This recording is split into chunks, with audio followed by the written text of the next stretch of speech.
নূহ বলেছিল, প্রভু, হে, আমাকে সাহায্য করো, কারণ আমাকে ওরা মিথ্যাবাদী বলছে।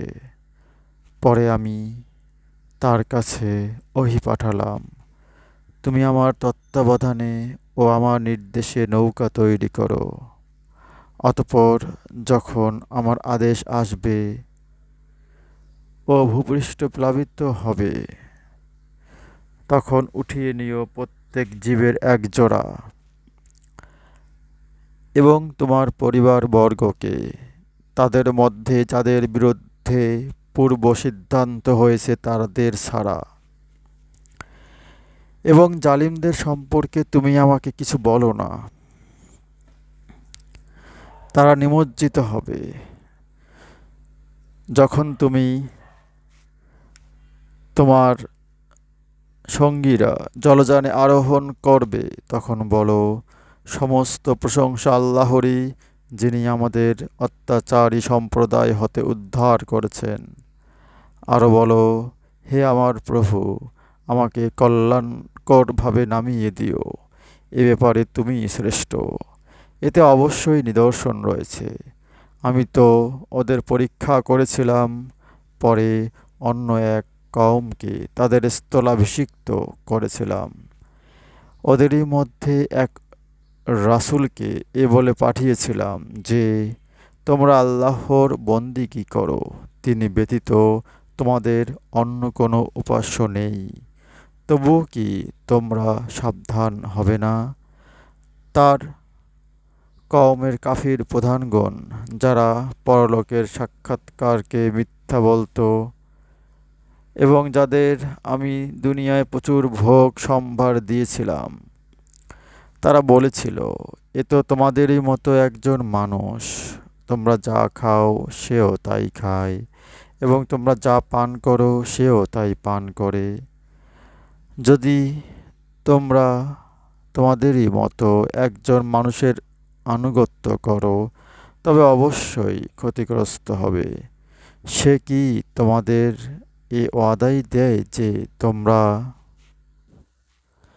মরে গিয়ে মাটি ও অস্থিতে পরিণত হলে তোমাদের পুনরুত্থিত করা হবে? তোমাদের যেই ওয়াদা দেওয়া হয়েছে তা ঘটবে না, ঘটবে না। একমাত্র পার্থিব জীবনই আমাদের জীবন। আমরা মরি বাঁচি এখানেই, আর আমরা পুনরুত্থিত হব না। সে এমন এক ব্যক্তি যে আল্লাহ সম্বন্ধে মিথ্যা উদ্ভাবন করেছে, এবং আমরা তার উপর বিশ্বাসও রাখি না।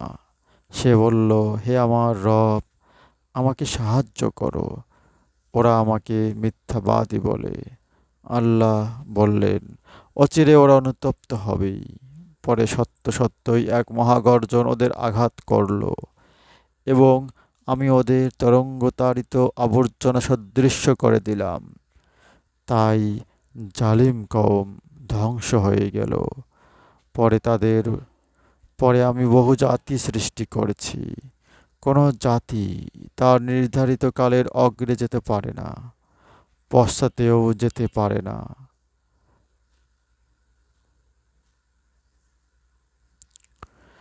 পরে আমি একাদিক্রমে রাসূল পাঠিয়েছি।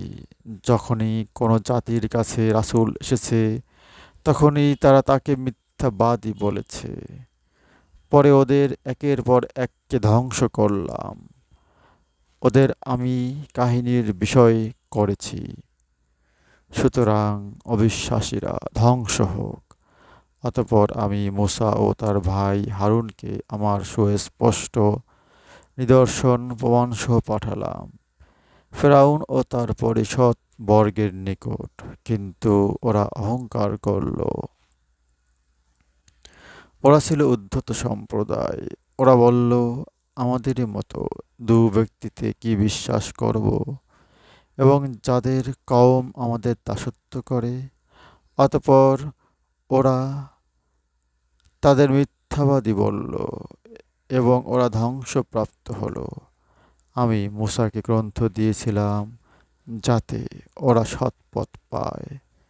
সূরা মুমিনুন আয়াত ২৬ থেকে ৪৯। হে আল্লাহ পাক আমাদের সকলকে কোরআন বুঝে পড়ার তৌফিক দান করুন। আমিন।